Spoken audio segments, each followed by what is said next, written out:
ತುಂಬಾ ಮೆಡಿಸಿನ್ ಈ ತರ ಪ್ರಾಬ್ಲಮ್ಸ್ಗೋಸ್ಕರ ತುಂಬಾ ಮೆಡಿಸಿನ್ಸ್ ಎಲ್ಲ ಟ್ರೈ ಮಾಡ್ತಾ ಇದ್ದೆ. ಸಣ್ಣ ವಯಸ್ಸಲ್ಲಿ ಇಷ್ಟೊಂದು ಹೆಲ್ತ್ ಪ್ರಾಬ್ಲಮ್ಸ್ ಇದೆಯಲ್ವಾ ಅಂತ ನನಗೆ ಬೇಜಾರಾಗೋದು. But I had no solution, ಹಾಗಾಗಿ ಮೆಡಿಸಿನ್ಸ್ ಮೇಲೆ ಡಿಪೆಂಡ್ ಆಗಿದ್ದೆ. ಅಟ್ ಅ ಯಂಗ್ ಏಜ್ ನನಗೆ ಆಸ್ತಮಾ ಪ್ರಾಬ್ಲಮ್ಸ್ ಶುರು ಆಗಿತ್ತು. ಸೊ ಆಸ್ತಮಾಗೋಸ್ಕರ ನೆಬ್ಯುಲೈಸೇಷನ್ ಯಾವಾಗ್ಲೂ ತಗೊಳ್ತಾ ಇದ್ದೆ. ಈ ಪ್ರಾಬ್ಲಮ್ಸ್ ಯಾಕೆ ಬರ್ತಾ ಇದೆ ಅಂತ ನನಗೆ ಗೊತ್ತಿರ್ಲಿಲ್ಲ. ನಾನು ಎಲ್ಲಾ ಫುಡ್ ತಿಂತಾ ಇದ್ದೇನೆ, ಇನ್ನೂ ಯಾಕೆ ಪ್ರಾಬ್ಲಮ್ಸ್ ಅಂತ.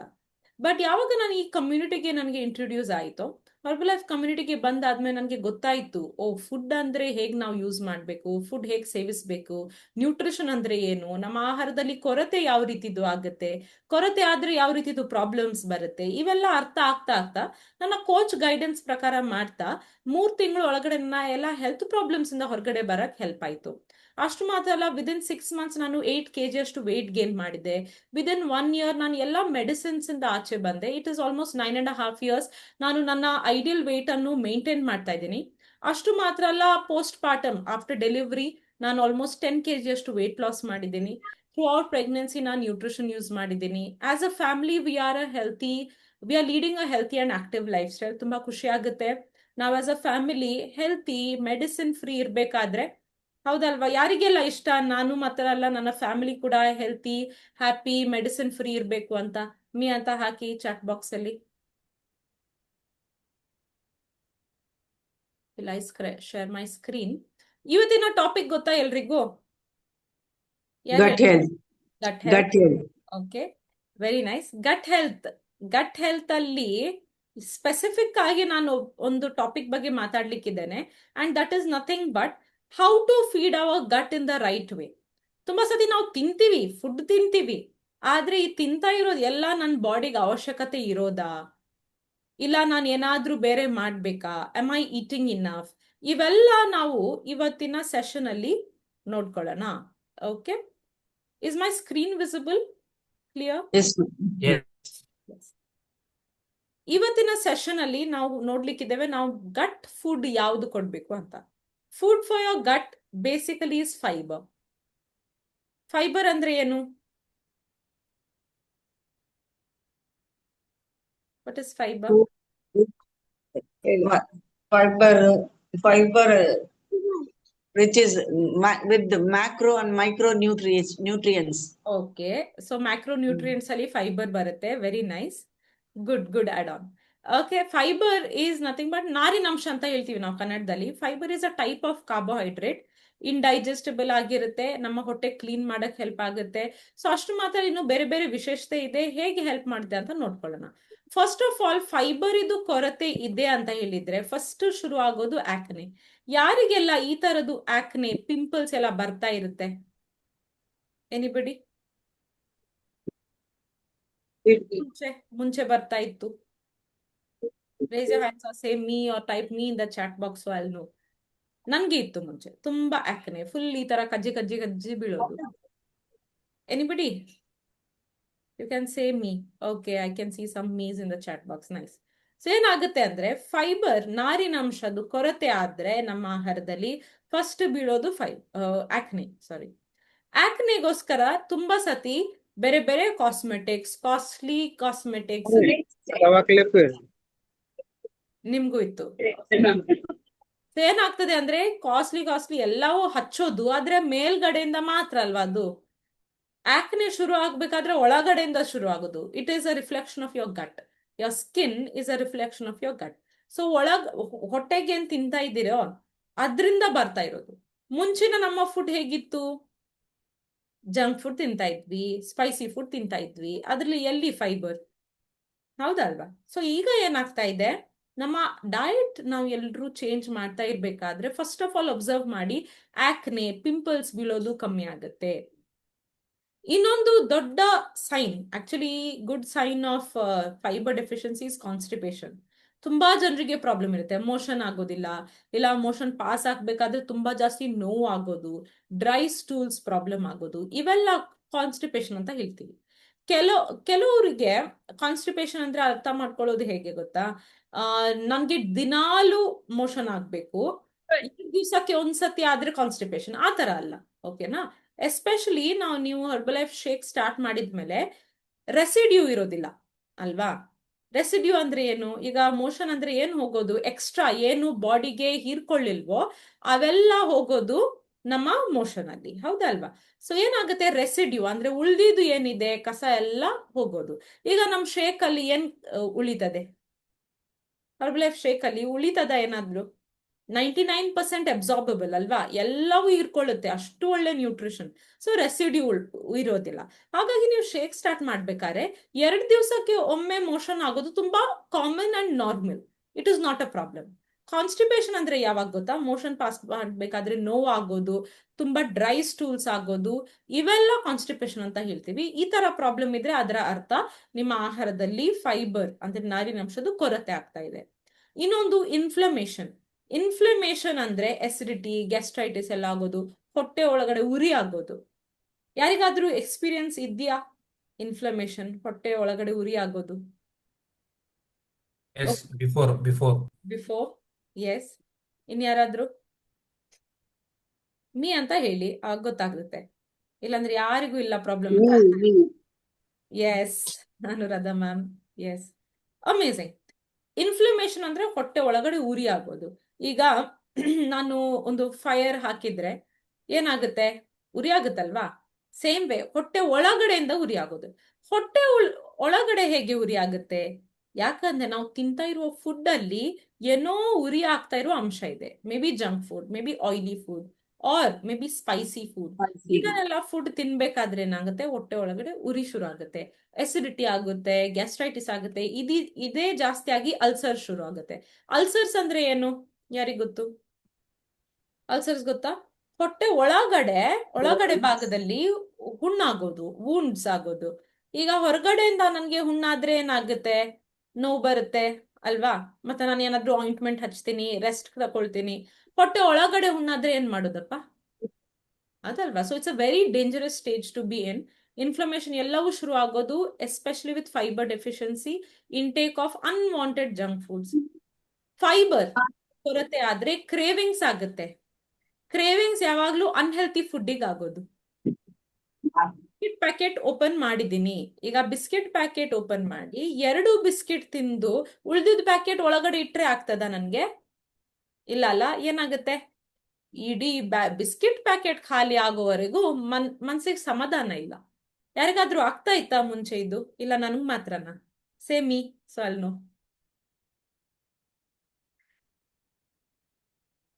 ಅನ್ಮ್ಯೂಟ್ ಆಪ್ಷನ್ ಇದೆಯಲ್ಲ? Okay, I can see some more me's in the chat box. Amazing.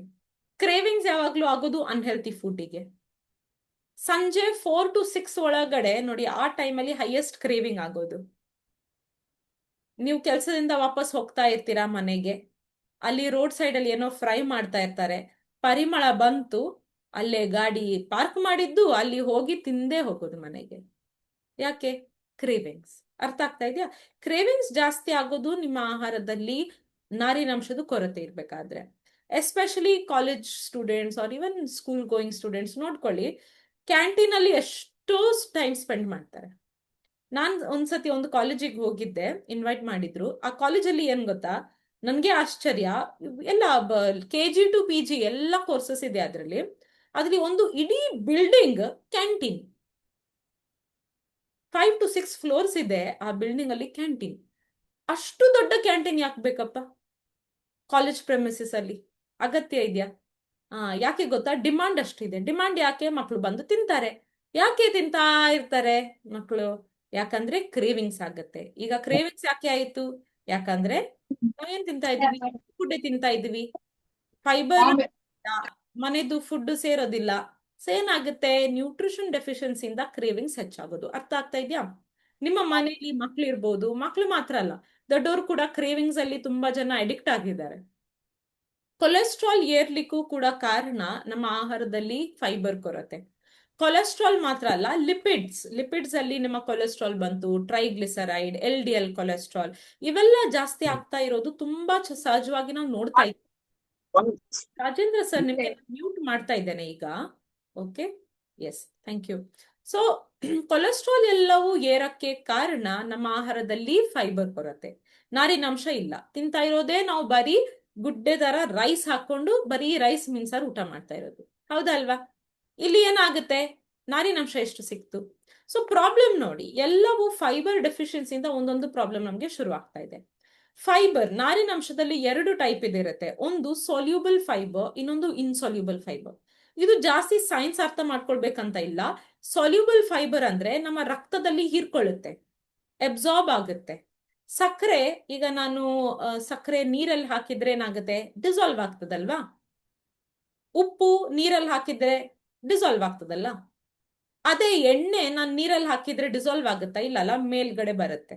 So same way, ಯಾವುದೆಲ್ಲ ಫೈಬರ್, ನಾರಿನಂಶ ನಮ್ಮ ಬ್ಲಡ್ ತನಕ ಹೋಗುತ್ತೋ, ಎಲ್ಲ ಹೀರ್ಕೊಳ್ಳುತ್ತೋ, ಅದಕ್ಕೆ ಸೊಲ್ಯೂಬಲ್ ಫೈಬರ್ ಅಂತ ಹೇಳ್ತೀವಿ.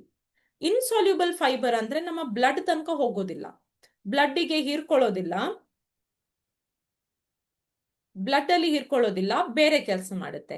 ಸಾಲ್ಯೂಬಲ್ ಫೈಬರ್ ಬ್ಲಡ್ಗೆ ಹೋಗಿದ ತಕ್ಷಣ ಕೊಲೆಸ್ಟ್ರಾಲ್ ಲೆವೆಲ್ಸ್ ಅನ್ನು ಇಂಪ್ರೂವ್ ಮಾಡೋಕ್ಕೆ ತುಂಬಾ ಹೆಲ್ಪ್ ಮಾಡುತ್ತೆ. ಮತ್ತೆ ಅಷ್ಟು ಮಾತ್ರ ಅಲ್ಲ, fatty liver issues, diabetes control ಮಾಡಕ್ಕೆ, ವೆಯ್ಟ್ ಮ್ಯಾನೇಜ್ಮೆಂಟಿಗೆ ಸಾಲ್ಯೂಬಲ್ ಫೈಬರ್ ತುಂಬಾ ಇಂಪಾರ್ಟೆಂಟ್. ಇನ್ಸಾಲ್ಯೂಬಲ್ ಫೈಬರ್ ಏನ್ ಮಾಡುತ್ತೆ, ಇದು ಕಸ ಇದ್ದಾಗೆ ಇನ್ಸಾಲ್ಯೂಬಲ್ ಫೈಬರ್, ಆಯ್ತಾ. ಈಗ ನಮ್ಮ ಗಟ್ ಅಂದ್ರೆ ನಮ್ಮ ಇಂಟೆಸ್ಟೈನ್ ಎಲ್ಲ, ಹೊಟ್ಟೆ ನೋಡಿ ಎಷ್ಟು ಉದ್ದ ಇದೆ, ಎಷ್ಟು ಉದ್ದ ಅಲ್ವಾ. ಅದ್ರ ಒಳಗಡೆಯಿಂದ ಕ್ಲೀನ್ ಮಾಡ್ಬೇಕಾದ್ರೆ ನಾನು ಸೋಪ್ ಬ್ರಷ್ ಎಲ್ಲ ತಕೊಂಡು ಹೋಗಕ್ಕಾಗತ್ತಾ, ಇಲ್ಲ ಅಲ್ಲ. ಕ್ಲೀನ್ ಮಾಡಕ್ಕಾಗತ್ತಾ, ಇಲ್ಲ. ಅಂದ್ರೆ ನನ್ನ ಆಹಾರದಲ್ಲಿ ಇನ್ಸಾಲ್ಯೂಬಲ್ ಫೈಬರ್ ಈ ಕಸವನ್ನು ತೆಗಿಯಕ್ಕೆ ಹೆಲ್ಪ್ ಮಾಡುತ್ತೆ. ಹೇಗೆ, ಹೀರ್ಕೊಳ್ಳೋದಿಲ್ಲ. ಸೊ ಎಲ್ಲೆಲ್ಲಿ ಇನ್ಸಾಲ್ಯೂಬಲ್ ಫೈಬರ್ ಹೋಗುತ್ತೋ ಹೊಟ್ಟೆ ಒಳಗಡೆ ಎಲ್ಲ ಕ್ಲೀನ್ ಮಾಡಿ ಹೊರಗಡೆ ತರುತ್ತೆ. ಆವಾಗ ನಿಮ್ಮ ಕ್ರೇವಿಂಗ್ಸ್ ಇಂಪ್ರೂವ್ ಮಾಡಕ್ ಹೆಲ್ಪ್ ಆಗುತ್ತೆ. ಅಷ್ಟು ಮಾತ್ರ ಅಲ್ಲ, ನಮ್ಮ ನಮ್ಮ ಕೊಲೆಸ್ಟ್ರಾಲ್ ಲೆವೆಲ್ಸ್ ಇಂಪ್ರೂವ್ ಮಾಡೋಕ್ಕೂ ಹೆಲ್ಪ್ ಆಗುತ್ತೆ, ಎರಡೂ. ಸೊ ನಮ್ಮ ಆಹಾರದಲ್ಲಿ ನಾರಿನಂಶ ಅಂದ್ರೆ ಸಾಲ್ಯುಬಲ್ ಇನ್ಸಾಲ್ಯುಬಲ್ ಎರಡೂ ಕಾಂಬಿನೇಷನ್ ಇರಬೇಕು. ಸಾಲ್ಯುಬಲ್ ಫೈಬರ್ ನಮ್ಗೆ ಸಿಗೋದು ಹಣ್ಣು, ತರಕಾರಿ, ದಾಲ್, ಗ್ರಾಮ್ಸ್, ಇವೆಂದ ಎಲ್ಲವೂ ಸಾಲ್ಯುಬಲ್ ಫೈಬರ್ ಸಿಗುತ್ತೆ. ಇನ್ಸಾಲ್ಯುಬಲ್ ಫೈಬರ್ ಅಂದ್ರೆ ರೈಸ್ ಇರ್ಬೋದು, ಓಟ್ಸ್ ಇರ್ಬೋದು, ಹಸ್ಕ್ ಅಂದ್ರೆ ಸಿಪ್ಪೆ ಇರುತ್ತಲ್ವಾ, ಅವೆಲ್ಲವೂ ಗೋಧಿ, ರಾಗಿ, ಇವೆಲ್ಲವೂ ಇನ್ಸಾಲ್ಯುಬಲ್ ಫೈಬರ್ ಸಿಗುತ್ತೆ. ಓಕೆನಾ. ಸೊ ಈ ಕಾಂಬಿನೇಷನ್ ಇರೋದು ಇಂಪಾರ್ಟೆಂಟ್. ಅದಕ್ಕೆ ಬ್ಯಾಲೆನ್ಸ್ಡ್ ಡಯಟ್ ಬೇಕು ಅಂತ ಹೇಳೋದು. ತುಂಬಾ ಸತಿ ಜನ ಏನ್ ಮಾಡ್ತಾರೆ, ನಾನು ವೇಟ್ ಜಾಸ್ತಿ ಆಗ್ತದೆ ಅಂತ ರೈಸೇ ಬಿಟ್ಟು ಬಿಡೋದು. ಈಗ ಎಷ್ಟೊಂದು ನ್ಯೂಟ್ರಿಷನ್ ಇದು ಇಂಬ್ಯಾಲೆನ್ಸ್ ಆಯ್ತು ನೋಡಿ. ವೇಟ್ ಜಾಸ್ತಿ ಆಗುತ್ತೆ ಅಂತ ನಾನು ಫ್ರೂಟ್ಸ್ ಬಿಡೋದು, ನ್ಯೂಟ್ರಿಷನ್ ಇಂಬ್ಯಾಲೆನ್ಸ್ ಆಯ್ತಲ್ವಾ. ಸೊ ಎಲ್ಲವೂ ನಾವು ತಿನ್ನೋದು ಎಷ್ಟು, ಯಾವ ಪ್ರಮಾಣದಲ್ಲಿ ಅಂತ ನಮ್ಗೆ ಕೋಚ್ ಹೇಳ್ಕೊಟ್ಟಿದಾರಲ್ವಾ, ಅದೇ ರೀತಿ ನಾವು ಎಲ್ಲಾ ಫುಡ್ ಅನ್ನು ಬ್ಯಾಲೆನ್ಸ್ಡ್ ರೀತಿಯಲ್ಲಿ ಸೇವಿಸಬೇಕು. ಒಂದು ಸಣ್ಣ ಒಂದು ಗಟ್ ಹೆಲ್ತ್ ಕಂಪ್ಯಾರಿಸನ್ ಮಾಡೋಣ. Please give me one moment.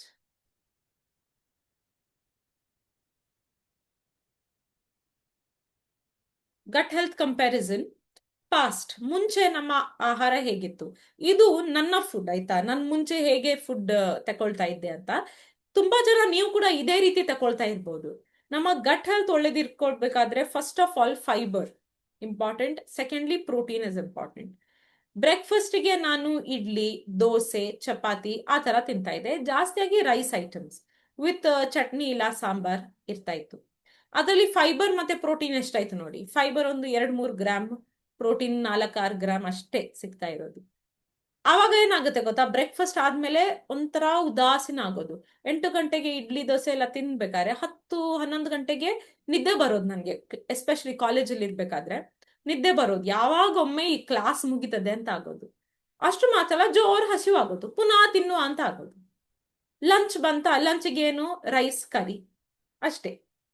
ಮತ್ತೆ ನನ್ಗೆ IBS ಪ್ರಾಬ್ಲಮ್ ಇತ್ತಲ್ವಾ, ನಾನು ಜಾಸ್ತಿ ಮೀನು ಮಾಂಸ ಎಲ್ಲ ತಿಂತಾನೆ ಇರ್ಲಿಲ್ಲ. ನನ್ನ ಡಾಕ್ಟರ್ ಹೇಳಿದ್ದು ಮೀನ್ ಮಾಂಸ ಎಲ್ಲ ಬಿಡ್ಬೇಕು ಅಂತ.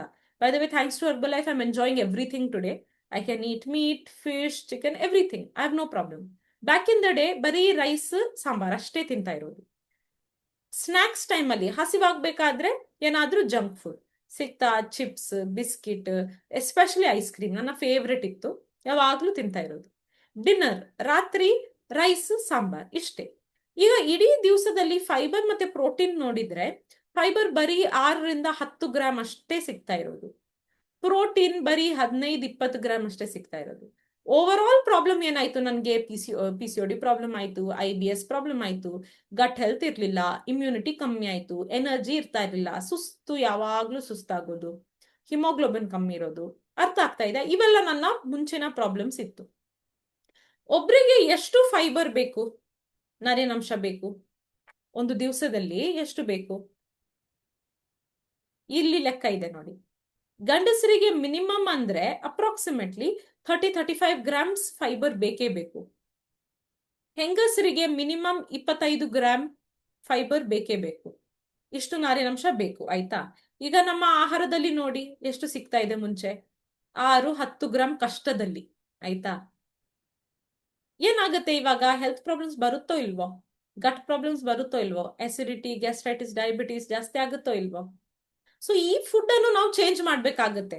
ನಾವು ಎಷ್ಟು ಮೆಡಿಸಿನ್ಸ್ ತಕೊಂಡ್ರು ಕೂಡ ಲಾಂಗ್ ಟರ್ಮ್ ಅಲ್ಲಿ ಈ ಒಂದು ಹೆಲ್ತ್ ಪ್ರಾಬ್ಲಮ್ಸ್ ಇಂಪ್ರೂವ್ ಮಾಡ್ಬೇಕಾದ್ರೆ ಆಹಾರದಲ್ಲಿಯೇ ನಾವು ನ್ಯೂಟ್ರಿಷನ್ ಅನ್ನು ಹೆಚ್ಚು ಮಾಡ್ಬೇಕು. ಸೊ ನಾನು ಈ ನ್ಯೂಟ್ರಿಷನ್ ಪ್ರೋಗ್ರಾಮ್ ಸ್ಟಾರ್ಟ್ ಮಾಡಿದ್ಮೇಲೆ ನನ್ನ ಆಹಾರ ಪದ್ಧತಿ ಹೇಗೆ ಇಂಪ್ರೂವ್ ಮಾಡಿದೆ? ಬೆಳಗ್ಗೆ ಬ್ರೇಕ್ಫಾಸ್ಟ್ಗೆ ನನ್ನ ಶೇಕ್ ಆಗುತ್ತೆ. ಶೇಕ್ ಅಲ್ಲಿ ಒಂದು 4-5 ಗ್ರಾಮ್ ಫೈಬರ್ ಸಿಗುತ್ತೆ. ಪ್ಲಸ್ ಲಂಚ್ ಅಲ್ಲಿ ನಾನು ಬ್ಯಾಲೆನ್ಸ್ಡ್ ಮೀಲ್ ತಗೊಳ್ತೀನಿ. ಇವಾಗ ನಾನು ಎಲ್ಲ ಫುಡ್ ಎಂಜಾಯ್ ಮಾಡ್ತೀನಿ. ಚಿಕನ್ ಇರ್ಬೋದು, ಫಿಶ್ ಇರ್ಬೋದು, ವೆಜಿಟೇಬಲ್ಸ್, ಹಣ್ಣು, ತರಕಾರಿ ಎಲ್ಲ ತಿಂತೀನಿ. ರಾತ್ರಿ ಕೂಡ ಶೇಕ್ ಯೂಸ್ ಮಾಡ್ತೀನಿ. ಮಧ್ಯದಲ್ಲಿ ಹಸಿವಾಗಬೇಕಾದ್ರೆ ಯಾವಾಗ್ಲೂ ನಾನು ಫ್ರೂಟ್ಸ್ ಇಲ್ಲ, ವೆಜಿಟೇಬಲ್ಸ್, ಎಗ್ಸ್ ಈ ತರ ಎಲ್ಲ ಆಡ್ ಆನ್ ಮಾಡ್ಕೊಳ್ತೀನಿ. ಸೊ ಹೆಲ್ತಿ ಡಯಟ್ ಆಗಿದೆ ನಂದು. ಸೊ ಟೋಟಲ್ ನನ್ನ ಡಯಟ್ ಅಲ್ಲಿ ಇವಾಗಿನ ಫೈಬರ್ ಅಂದ್ರೆ ಮಿನಿಮಮ್ ಅಂದ್ರೆ 20 ಗ್ರಾಮ್ಸ್ ಅಂತೂ ಸಿಕ್ಕೇ ಸಿಗುತ್ತೆ. ಪ್ರೋಟೀನ್ ಕೂಡ ಇಂಟೇಕ್ ಜಾಸ್ತಿ ಆಗಿದೆ thanks to the Herbalife shake, ಅಲ್ವಾ? 50 to 60 ಗ್ರಾಮ್ಸ್ ಪ್ರೋಟೀನ್ ಡೈಲಿ ನಾನು ಇಂಟೇಕ್ ಮಾಡ್ತೀನಿ. ಇದರಿಂದ ಏನಾಯ್ತು? ನನ್ನ ಗಟ್ ಹೆಲ್ತ್ ಇಂಪ್ರೂವ್ ಆಯ್ತು. ಎಷ್ಟೋ ವರ್ಷದಿಂದ ಇತ್ತು ನನಗೆ IBS, ಅದು ಇಂಪ್ರೂವ್ ಆಯ್ತು. ಅಷ್ಟು ಮಾತ್ರ ಅಲ್ಲ, PCOD, ಆಸ್ತಮಾ ಇಂಪ್ರೂವ್ ಆಯ್ತು, ಇಮ್ಯುನಿಟಿ ಇಂಪ್ರೂವ್ ಆಯ್ತು, ಎನರ್ಜಿ ಲೆವೆಲ್ ಇಂಪ್ರೂವ್ ಆಯ್ತು. ಎಷ್ಟೆಲ್ಲ ಇಂಪ್ರೂವ್ಮೆಂಟ್ ಆಯ್ತು ನೋಡಿ, just by improving on my diet. ಅಷ್ಟು ಮಾತ್ರ ಅಲ್ಲ, ಇವಾಗ ಸ್ಪೆಸಿಫಿಕ್ ಫೈಬರ್ ಬಗ್ಗೆ ಮಾತಾಡ್ಲಿಕ್ಕಿದ್ದೇನೆ. ದಟ್ ಇಸ್ ಬೀಟಾ ಗ್ಲೂಕನ್ ಅಂತ. ಬೀಟಾ ಗ್ಲೂಕನ್ ಅಂತ ಒಂದು ತುಂಬಾ ಸೈನ್ಸ್ ಮತ್ತೆ ರಿಸರ್ಚ್ ಮಾಡಿ ಕಂಡುಹಿಡಿದಿದ್ದ ಒಂದು ಟೈಪ್ ಇದು ಫೈಬರ್, ಆಯ್ತಾ? ನಾರಿನಂಶ ಸ್ಪೆಸಿಫಿಕ್. ಈ ಫೈಬರ್ ಅಲ್ಲಿ ಇದು ಮೇನ್ಲಿ ಇನ್ಸಾಲ್ಯುಬಲ್ ಫೈಬರ್ ಕ್ಯಾಟಗರಿಯಲ್ಲಿ ಬರುತ್ತೆ. ಇದು ತುಂಬಾ ಜನರಿಗೆ ಸ್ಪೆಸಿಫಿಕ್ ರಿಸಲ್ಟ್ಸ್ ಬರಕ್ಕೆ ಹೆಲ್ಪ್ ಆಗುತ್ತೆ. ಎಸ್ಪೆಷಲಿ ಇಮ್ಯುನಿಟಿ ಇಂಪ್ರೂವ್ ಮಾಡ್ಬೇಕಾ, ಕೊಲೆಸ್ಟ್ರಾಲ್ ಇಂಪ್ರೂವ್ ಮಾಡ್ಬೇಕಾ, ಡೈಜೆಷನ್ ಇಂಪ್ರೂವ್ ಮಾಡ್ಬೇಕಾ, ಇನ್ಫ್ಲಮೇಷನ್ ಇಂಪ್ರೂವ್ ಮಾಡ್ಬೇಕಾ, ಡಯಾಬಿಟಿಸ್ ಮತ್ತೆ ವೇಟ್ ಮ್ಯಾನೇಜ್ಮೆಂಟ್ ಮಾಡ್ಲಿಕ್ಕೂ ಕೂಡ ಬೀಟಾ ಗ್ಲೂಕನ್ ಹೆಲ್ಪ್ ಆಗಿದೆ. ಸೊ ಬೀಟಾ ಗ್ಲೂಕನ್ ತೆಗ್ದಿರೋದು ಓಟ್ಸ್ ಇಂದ, ಆಯ್ತಾ? ಇದು ಸ್ವಲ್ಪ ರಿಸರ್ಚ್ ಇದು. ಓಟ್ಸ್ ನಾವು ತಿಂತಾ ಇರ್ತೀವಲ್ವಾ, ಆದ್ರೆ basically oats is a good source of carbohydrate. ತುಂಬಾ ಜನ ಏನ್ ಮಾಡ್ತಾರೆ ಗೊತ್ತಾ? ನನಗೆ ಡಯಾಬಿಟಿಸ್ ಉಂಟು, ಓಟ್ಸ್ ಒಳ್ಳೇದು ಅಂತ ಇಷ್ಟು ಓಟ್ಸ್ ತಿಂತಾರೆ. ಅದು ಒಳ್ಳೇದಲ್ಲ, ಅದು ಕೆಟ್ಟದ್ದು. ಯಾಕಂದ್ರೆ ಕಾರ್ಬೋಹೈಡ್ರೇಟ್ಸ್ ಅಲ್ಲಿ ನೋಡಿದ್ರೆ ಓಟ್ಸ್ ಕೂಡ ನಿಮ್ಮ ಗ್ಲೈಸೆಮಿಕ್ ಇಂಡೆಕ್ಸ್ ನೋಡ್ಬೇಕಾಗುತ್ತೆ. ಸುಮ್ನೆ ಆತರ ಇಂಟೇಕ್ ಮಾಡಕ್ ಆಗೋದಿಲ್ಲ. ಸೊ ಓಟ್ಸ್ ಅಲ್ಲಿ ಒಂದು ಅದರದ್ದು ಸಿಪ್ಪೆ ಇದೆಯಲ್ಲ, ಅದರಲ್ಲಿ ಒಂದು ತುಂಬಾ ಇಂಪಾರ್ಟೆಂಟ್ ಫೈಬರ್ ಬೀಟಾ ಗ್ಲೂಕನ್ ಅಂತ ಸಿಗುತ್ತೆ. ಅದು ತೆಗಿಬೇಕಾದ್ರೆ ಅದಕ್ಕೆ ಎಷ್ಟೋ ಟೆಂಪರೇಚರ್, ಆಲ್ಮೋಸ್ಟ್ 200 ಡಿಗ್ರೀಸ್ ಟೆಂಪರೇಚರ್ ಅಲ್ಲಿ ಸ್ಪೆಸಿಫಿಕ್ ಸೈಂಟಿಫಿಕ್ ಮತ್ತೆ ಟೆಂಪರೇಚರ್, ಪ್ರೆಷರ್ ಅಲ್ಲಿ ಮಾತ್ರ ಅದನ್ನು ತೆಗಿಯಕ್ ಆಗೋದು.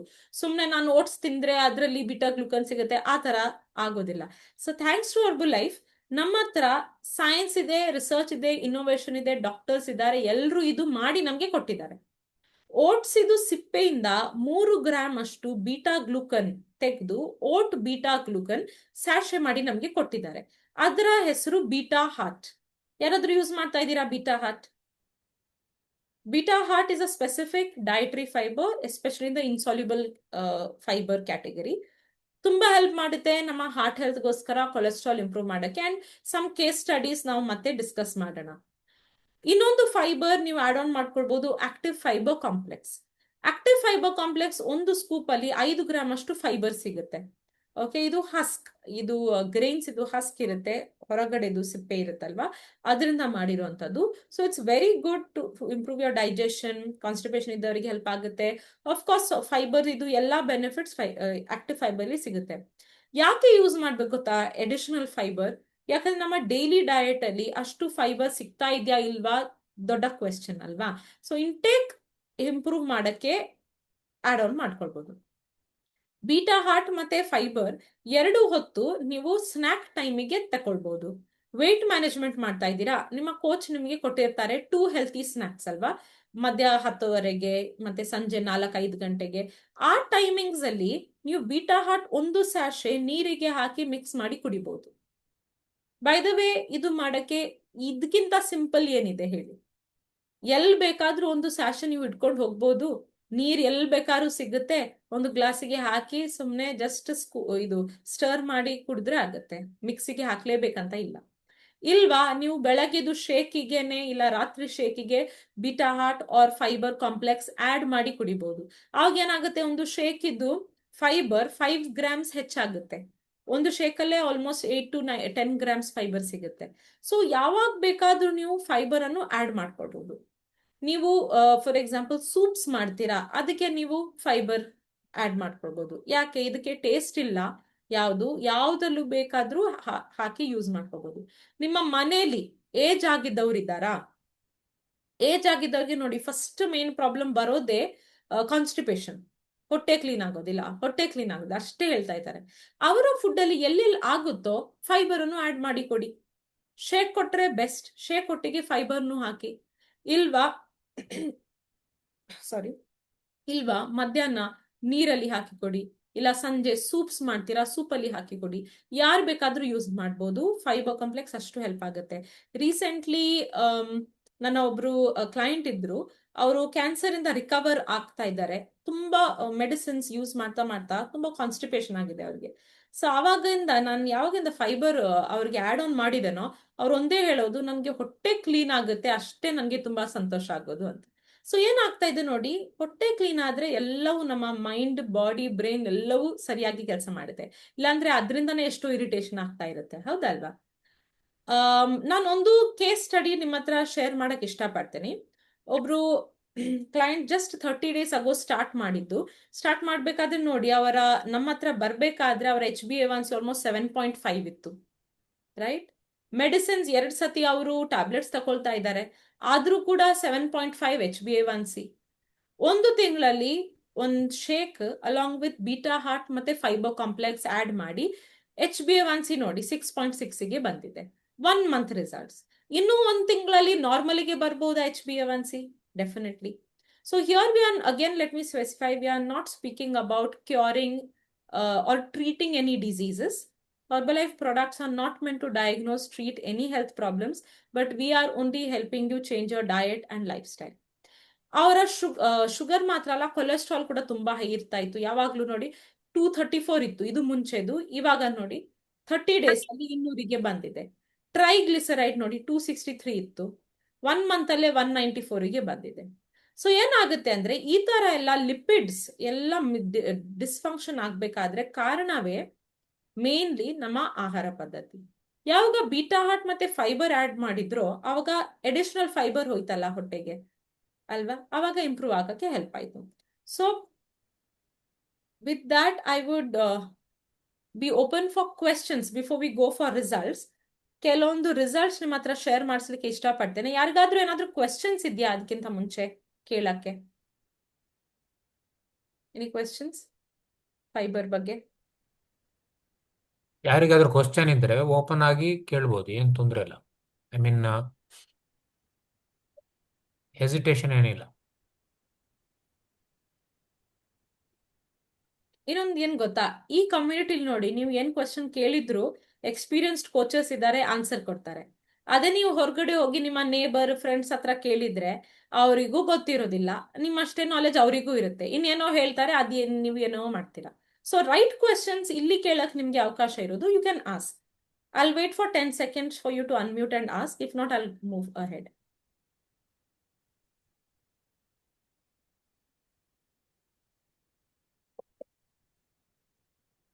All right. Let's go ahead with another result. Rajendra sir, ನೀವಿದ್ದೀರಾ?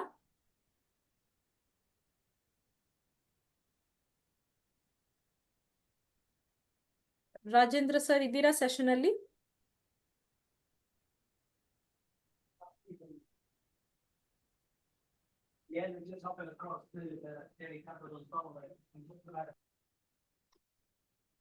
I think is rejoining. All right, no problem. ಯಾರಾದ್ರೂ ಈ ಕಮ್ಯುನಿಟಿಯಲ್ಲಿ ನ್ಯೂಟ್ರಿಷನ್ ಯೂಸ್ ಮಾಡ್ತಾ ಒಳ್ಳೆ ರಿಸಲ್ಟ್ಸ್ ಬಂದಿದೆ, ಎಸ್ಪೆಷಲಿ ಕೊಲೆಸ್ಟ್ರಾಲ್ ಮತ್ತೆ ಶುಗರ್ ಇದು ರಿಸಲ್ಟ್ಸ್ ಬಂದಿದೆ ಅಂದ್ರೆ ಶೇರ್ ಮಾಡ್ಬೋದಾ? Yes, Pamela ma'am, can you please unmute? Amazing. Good evening Pamela ma'am. Good evening, everyone.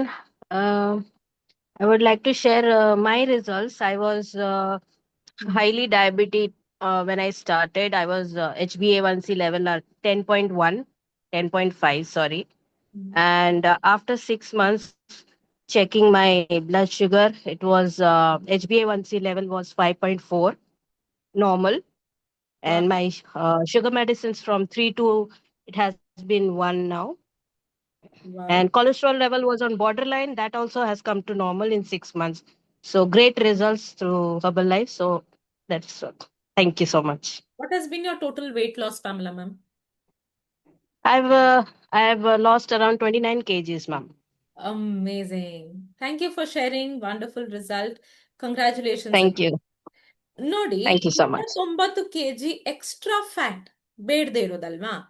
Extra fat ಮೈ ಮೇಲೆ ಇಟ್ಕೊಳ್ಬೇಕಾದ್ರೆ ಬಾಡಿ ಹೇಗೆ ಕೆಲಸ ಮಾಡುತ್ತೆ ಅಲ್ವಾ?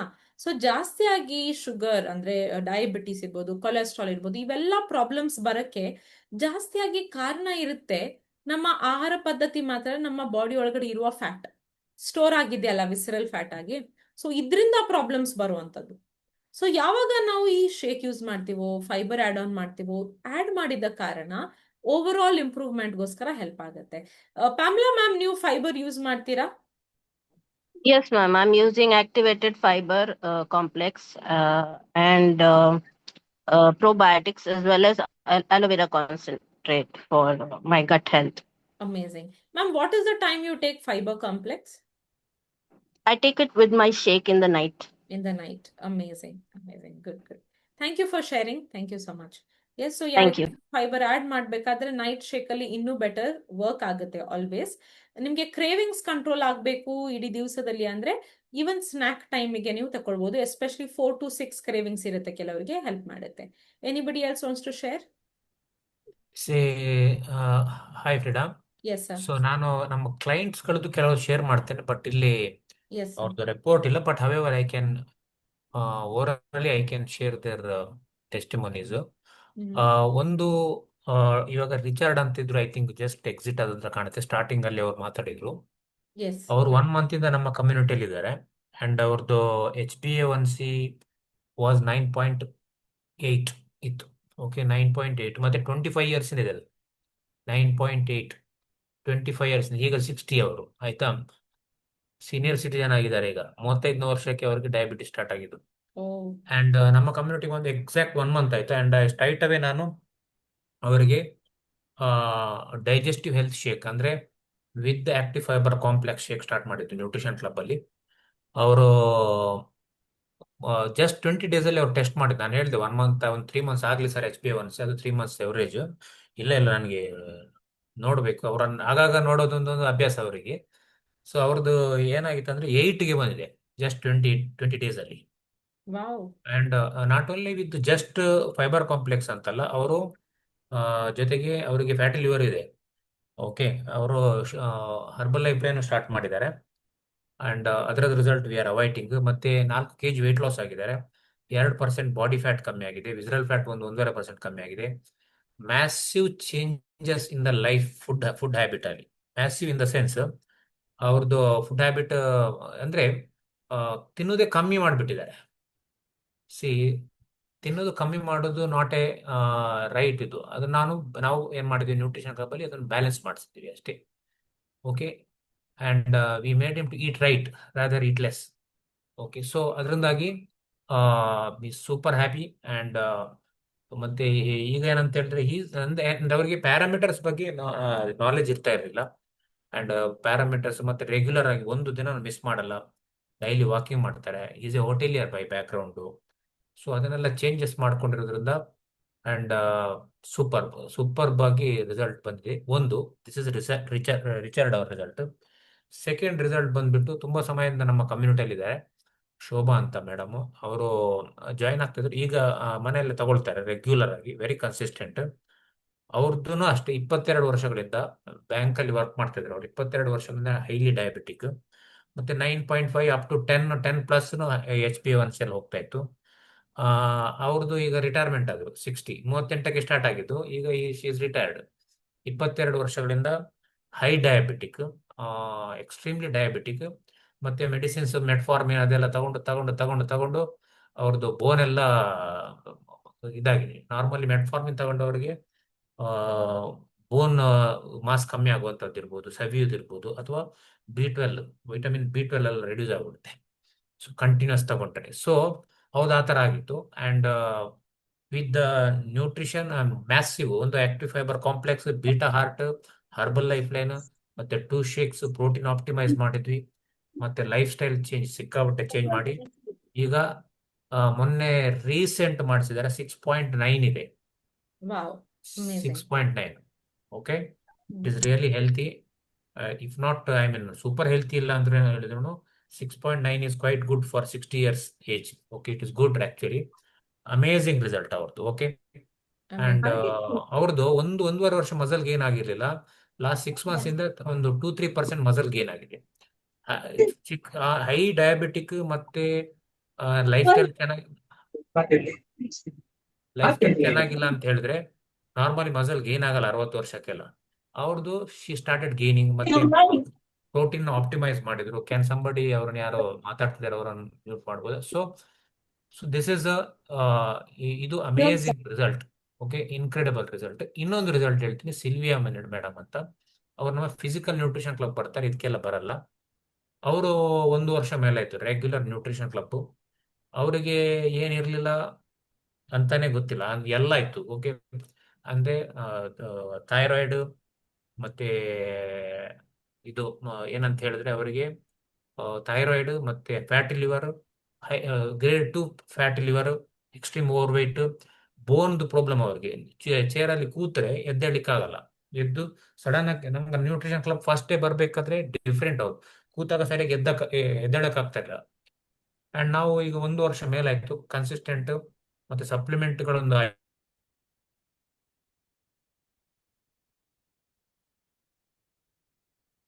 ವಿತ್ ಫೈಬರ್ ಕಾಂಪ್ಲೆಕ್ಸ್ ಮತ್ತೆ ಆಕ್ಟಿವ್ ಫೈಬರ್ ಕಾಂಪ್ಲೆಕ್ಸ್ ಎಲ್ಲ ತಗೊಳ್ತಾರೆ. ಅಂಡ್ ರೀಸೆಂಟ್ ಆಗಿ ಬಂದಾಗ ಅವರು ನಮ್ಗೆ ರಿಪೋರ್ಟ್ ನನಗೆ ತೋರಿಸಿದ್ರು, ಫ್ಯಾಟಿ ಲಿವರೇ ಇಲ್ಲ, no fatty liver, healthy liver, grade 2 ಇಂದ ಆಫ್ಟರ್ 1.5 ವರ್ಷ ನಂತರ. So and having said that, already Frida ಹೇಳಿದ್ದಾರೆ, ನಾವು ಕ್ಲೈಮ್ ಮಾಡ್ತಾ ಇರೋದಲ್ಲ. Okay, we are not claiming. ಯಾರು ಏನು ಎಕ್ಸ್ಪೀರಿಯನ್ಸ್ ಮಾಡಿದ್ದಾರೆ ಅದನ್ನು ನಿಮ್ಗೆ ಶೇರ್ ಮಾಡ್ತಾ ಇರೋದು. ಓಕೆ, ಅಂಡ್ ಅನ್ಬಿಲಿವೇಬಲ್ ರಿಸಲ್ಟ್ ಇದೆ ಇದು ಈ ತರ. ಅಂಡ್ ಆಲ್ ಥ್ಯಾಂಕ್ಸ್ ಟು ಇದಕ್ಕೆ ಒಂದು ಕಾರಣ ಏನಂತ ಹೇಳಿದ್ರೆ, ಒಂದು ಲೈಫ್ ಸ್ಟೈಲ್ ಚೇಂಜ್ ಮಾಡಿದ್ದಾರೆ, ವೆಯ್ಟ್ ಲಾಸ್ ಜೊತೆಗೆ active fibre complex, probiotic very important, ಜೊತೆಗೆ ಇದು ಏನು ಬೀಟಾ ಹಾರ್ಟ್, ಈ ತರದ್ದು ಒಳ್ಳೊಳ್ಳೆ ಸಪ್ಲಿಮೆಂಟ್ಗಳಿದೆ. We have the best supplement in the world, Herbalife. ಮತ್ತೆ ಕನ್ಸಿಸ್ಟೆಂಟ್ ಆಗಿ ತಗೊಂಡಿರೋದ ಎಕ್ಸರ್ಸೈಸ್ ಇದೆಲ್ಲ ಇನ್ಕ್ಲೂಡ್ ಮಾಡಿರೋದು ಇದು ರಿಸಲ್ಟ್ ಬಂದಿತ್ತು. Thank you Frida. Thank you very much for sharing sir, very very inspirational. ಇವತ್ತು ನಮ್ಮೊಂದಿಗೆ ಇನ್ನೊಬ್ರು ಇದ್ದಾರೆ, ರಾಜೇಂದ್ರ ಸರ್. ಅವ್ರೀಗ ಕಳೆದ 2.5 ತಿಂಗಳಿಂದ ನ್ಯೂಟ್ರಿಷನ್ ಯೂಸ್ ಮಾಡ್ತಾ ಇದ್ದಾರೆ. ರಾಜೇಂದ್ರ ಸರ್, ಅನ್ಮ್ಯೂಟ್ ಮಾಡ್ಬೋದಾ? ಹಲೋ, ಎಸ್ ಸರ್, ಕೇಳಿಸ್ತಾ ಇದೆ. ಹಾ, ಸೊ ಎಷ್ಟು ಟೈಮ್ ಇಂದ good evening, good evening, good evening, good evening, good evening. ಕೇಳ್ತದ? ಎಸ್ ಸರ್, ವಾಯ್ಸ್ ಕೇಳಿಸ್ತಾ ಕೇಳ್ತದ? ಇದೆ. Yes sir, yes. ಏನಿಲ್ಲ, ನಾನು ಲಾಸ್ಟ್ ಮಂತ್ February 2nd ಇಂದ ಜಾಯಿನ್ ಆದೆ. ಆಕ್ಚುಲಿ ಅದೇ ಒಂದು 2 months ಆಯ್ತು, 2.5 ತಿಂಗಳಾಯ್ತು. ಆಕ್ಚುಲಿ ನಾನು ಸೇರುವಾಗ ನನಗೆ ಯಾವುದೇ BP ಶುಗರ್ ಇದೆ ಯಾವುದು ಗೊತ್ತಿರ್ಲಿಲ್ಲ. ಚೆಕ್ ಮಾಡ್ಲಿಕ್ಕೆ HDS ಅದು ಚೆಕ್ ಮಾಡ್ಲಿಕ್ಕೆ ಹೇಳುವಾಗ್ಲೇ ನನಗೆ ಹೈ ಶುಗರ್ 300 ಇತ್ತು ಶುಗರ್. ಆದ್ರೆ ನಾನು ಯಾವುದನ್ನು ತಲೆಗೆ ತಗೊಳ್ಳಿಲ್ಲ.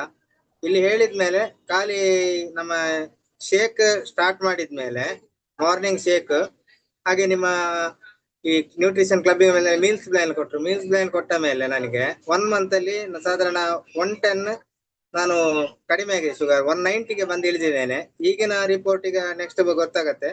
1 month ಅಲ್ಲಿ ನಾನು 190ಗೆ ಬಂದು ಇಳಿದಿದ್ದೇನೆ. ಅಂತೂ ನನಗೆ ಈ ನ್ಯೂಟ್ರಿಷನ್ ಇದಲ್ಲಿ, ಹಾಗೆ ನಾನು ಕ್ಲಬ್ಬಿಗೆ ಬಂದ ಮೇಲೆ ಕೋಚಿಂಗ್ ನ ಡೈರೆಕ್ಷನ್ ಮೇಲೆ ನಾನು ತಗೊಂಡ್ಮೇಲೆ ನನ್ನ ಆಫ್ಟರ್ 7 kg ನಾನು ಡೌನ್ ಆಗಿದ್ದೇನೆ. ನನಗೆ ನಂದು ಹೆಲ್ತ್ ವೆಯ್ಟ್ ಲಾಸ್ ಅದು ನನಗೆ ಗೊತ್ತಿಲ್ಲ. ಯಾಕೆಂದ್ರೆ 7 kg ಒಂದು 30-40 days ಅಲ್ಲಿ ಡೌನ್ ಆಗ್ತದೆ ಅಂತ ನಾನೇ ಎನಿಸಿರ್ಲಿಲ್ಲ. ಯಾಕೆಂದ್ರೆ ನನ್ನ ಫ್ಯಾಟ್ ಅಷ್ಟಿತ್ತು, ವಿಸರಲ್ ಫ್ಯಾಟ್ ಕೂಡ ಇತ್ತು, ಎಲ್ಲ ಡೌನ್ ಆಗಿ ನನಗೆ ನಂದು ಇದು ಗೊತ್ತಾಗ್ತಾ ಇಲ್ಲ ಮೇನ್ ಆಗಿ. ಆಮೇಲೆ ಈಗ ನಾನು ನೈಟ್ ಶೇಕ್ ಸ್ಟಾರ್ಟ್ ಮಾಡಿದ್ದೇನೆ 1 month ಇಂದ. ನೈಟ್ ಶೇಕ್ ಸಹ ಹಾಗೆ ಸರಿ ಖುಷಿಯಲ್ಲಿ ಊಟ ಮಾಡ್ಬೇಕು ಅಂತ ಇಲ್ಲ, ಅದೇ ಸಾಕಾಗ್ತದೆ ನನಗೆ. ಈಗ ಡೈಲಿ ಮಾರ್ನಿಂಗ್ ಮತ್ತು ನೈಟ್ 2 ಹೊತ್ತು ನಾನು ಶೇಕ್ ಮಾಡಿದ್ದೇನೆ. ಅಮೇಝಿಂಗ್. ಹಾಗೆ ಮತ್ತೆ ಫೈಬರ್ ಯೂಸ್ ಮಾಡ್ತಾ ಇದ್ದೀರಾ? ಮಧ್ಯಾಹ್ನ ಸ್ವಲ್ಪ ಮೀಲ್ಸ್ ಮಾತ್ರ, ಮತ್ತೆ ಆಕ್ಟಿವ್ ಫೈಬರ್ ತಗೊಳ್ತೇನೆ. ಅದರಿಂದ ನನಗೆ ಡೈಜೆಷನ್ ಪ್ರಾಬ್ಲಮ್ ಇತ್ತು. ಡೈಜೆಷನ್ ಆಕ್ಟಿವ್ ಫೈಬರ್ ತಗೊಂಡು ತುಂಬಾ ಹೆಲ್ಪ್ ಆಗಿದೆ. Amazing amazing. Thank you so much ಅಂತೂ ರಾಜೇಂದ್ರ ಸರ್. ನಾನೊಂದು 7 kg ಒಂದು 45 days ಅಲ್ಲಿ 7 kg weight loss ಆಗಿದ್ದೇನೆ. ಬಹಳ ಖುಷಿ ಆಗ್ತಾ ಉಂಟು. ಹಾಗೆ ಇದನ್ನೇ ಕಂಟಿನ್ಯೂ ಮಾಡ್ತಾ ಇದ್ದೇನೆ madam. Amazing. Thank you. Thank you so much. Let's give a round of applause to Rajendra sir. ಅವ್ರು ಕೆಲಸದಲ್ಲಿ ಇದ್ದಾರೆ, ಆದ್ರೂ ಕೂಡ ಟೈಮ್ ಕೊಟ್ಟು ಇಲ್ಲಿ ಶೇರ್ ಮಾಡಿದ್ದಾರೆ. Thank you for inspiring the community. So ಈ ತರ ರಿಸಲ್ಟ್ಸ್ ಬರ್ಬೇಕಾದ್ರೆ ಅದಕ್ಕೆ ಕಾರಣ ಕೋಚ್ ಅಲ್ವಾ? ರಾಜೇಂದ್ರ ಸರ್ಗೆ ಒಬ್ರು ಕೋಚ್ ಇದ್ದಾರೆ. ಸೇಮ್ ವೇ ಪ್ರತಿಯೊಬ್ಬರಿಗೂ ನಿಮ್ಗೆ ರಿಸಲ್ಟ್ಸ್ ಬರ್ಬೇಕಾದ್ರೆ ಕೋಚ್ ಇರ್ತಾರೆ. ಕೋಚ್ನ ಗೈಡೆನ್ಸ್ ಪ್ರಕಾರನೇ ನೀವು ಮಾಡ್ತಾ ಹೋದ್ರೆ ಮಾತ್ರ ರಿಸಲ್ಟ್ಸ್ ಬರೋದು, ಹೌದಲ್ವಾ? ಅಷ್ಟು ಮಾತ್ರ ಅಲ್ಲ, ಕಮ್ಯುನಿಟಿ ಸಪೋರ್ಟ್ ಇಂಪಾರ್ಟೆಂಟ್. ಒಂದೇ ನೀವು ನ್ಯೂಟ್ರಿಷನ್ ಕ್ಲಬ್ಗೆ ದಿನ ಹೋಗ್ಬೇಕು, ಇಲ್ಲ ವರ್ಚುವಲ್ ಕ್ಲಬ್ಗೆ ದಿನ ಬರ್ಬೇಕು. ಆವಾಗ ಮಾತ್ರ ನಿಮ್ಗೆ ಸಸ್ಟೈನಬಲ್ ರಿಸಲ್ಟ್ಸ್ ಬರಕ್ಕೆ ಹೆಲ್ಪ್ ಆಗುತ್ತೆ. So with that, if there are no more questions, let's conclude. Thank you everyone for your patient listening. See you tomorrow at the virtual club again. Fantastic. Thank you Frida, wonderful session. ಅವರಿಗೆಲ್ಲರೂ clap ಹೊಡಿತೀರಾ? Great ಅಲ್ವಾ? Amazing. So ನಿಮಗೆ ಇನ್ನು further ಏನಾದರೂ informations ಬೇಕಿದ್ರೆ ಅಥವಾ ನ್ಯೂಟ್ರಿಷನ್ಗಳ ಬಗ್ಗೆ ಇನ್ನೂ ಜಾಸ್ತಿ ಏನಾದರೂ ಡೀಟೇಲ್ ಬೇಕಿದ್ರೆ ನಿಮ್ಮ ನ್ಯೂಟ್ರಿಷನ್ ಕ್ಲಬ್ ಓನರ್ ಹತ್ರ ಮಾತಾಡಿ, ಅವ್ರು ನಿಮಗೆ